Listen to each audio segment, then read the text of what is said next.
During his stay in Sialkot, he came to know Reverend Butler, who was a well-known person in religious circles and head of the Scottish mission there. They both had long religious discussions.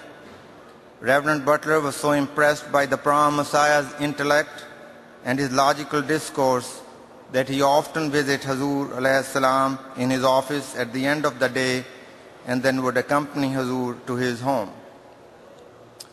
Some Christians objected to his practice and reminded him of his status, but Mr. Butler responded, "He is a great man of extraordinary stature. You don't know him, but I recognize his virtues."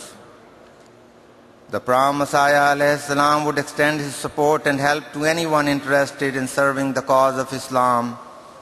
Munshi Nabi Bakhsh of Batala was quite enthusiastic in engaging Christians in religious discussions, but lacked the appropriate knowledge. The Prime Messiah would ask him to pretend to be a Christian and criticize Islamic doctrine, and then Hazur alayhi salam would answer, and if Munshi Sahib were not completely satisfied with the reply, Hazur would ask him to pursue the question more aggressively till he was completely satisfied.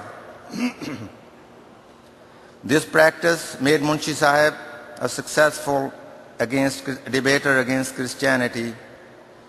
Another such incident is that of Hazrat Maulvi Nuruddin Khalifatul Masih I.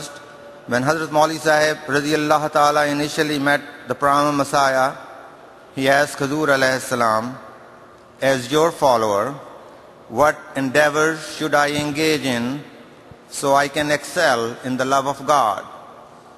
The Prime Messiah replied, "You should write a book against Christianity." Hazrat Khalifatul Masih I said, "I had very little knowledge about Christianity at that time." But he started researching Christianity in depth. He then authored the book Faslul Khitab, refuting Christian doctrine. Even though Prime Messiah has some public exposure while he was in Sialkot, nationally he was still unknown. In August 1872, the Prime Messiah wrote an article in Mansur-e-Muhammadi, a national magazine. In this historic article, he announced that the basis of all goodness in human affairs and relationship was truth. An easy way to determine the truth of a religion was to discover to what degree it had put forth an effective and emphatic teaching designed to establish its followers firmly on the path of truth. He challenged the followers of all religions to set forth from their recognized religions books, their respective teaching in this behalf. He promised to award prize of rupees 500 to any non-Muslim who would set forth from his own religious books one half or even one third of the teachings in support of truth that he himself would set forth from recognized books on Islam. No one came forward to take up the challenge. This was the first of many challenges to non-Muslim in defense of the teaching of Islam by Prime Messiah.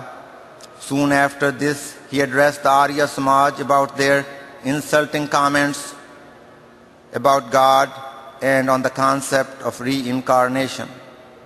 He challenged many of their leaders with a financial reward if they accepted the challenge and proved their claim from their own books as well as against Islam. But again, no one accepted the challenge. Later, the Prime Messiah called on another Hindu sect, Brahmo Samaj, to debate about logic and truth of their beliefs. The result was no different from before. It is best summed up by an article in a Hindu newspaper that wrote, "Brahmo Samaj movement started like a storm in India and soon branched out in many other countries.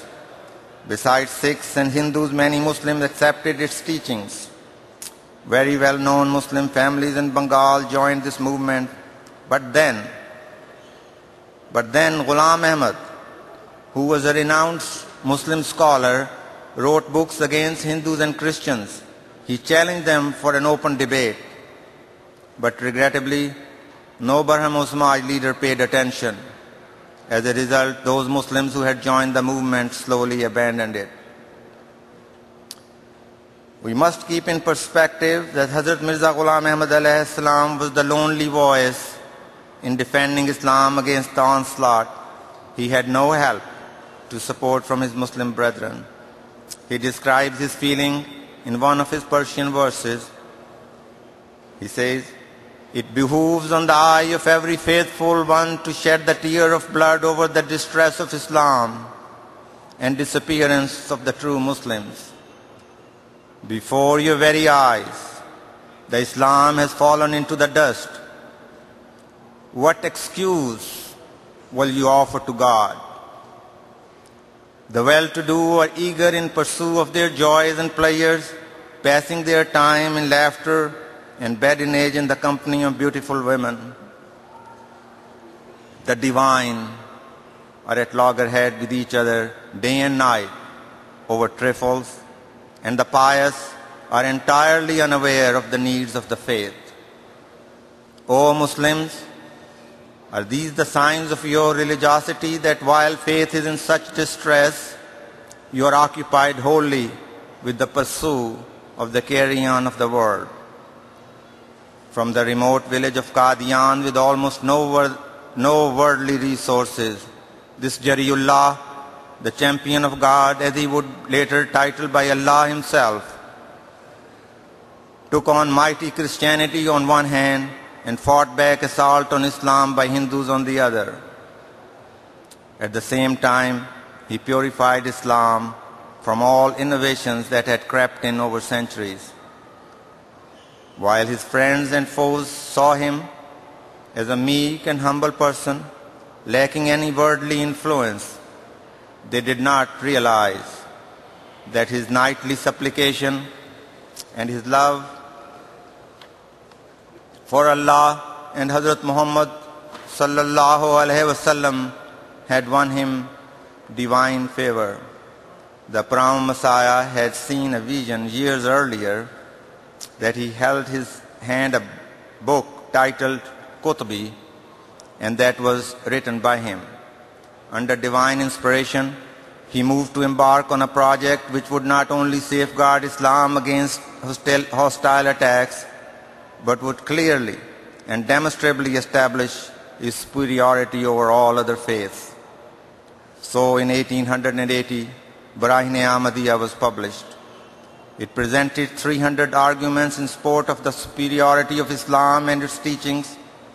He then offered challenge that if followers of any religion other than Islam would set forth on behalf of this religion 1/2, 1/4, or even 1/5 of the excellence that he himself proposed to formulate as basis of Islam, he would make a present to him of all his property, which he valued 10,000 rupees.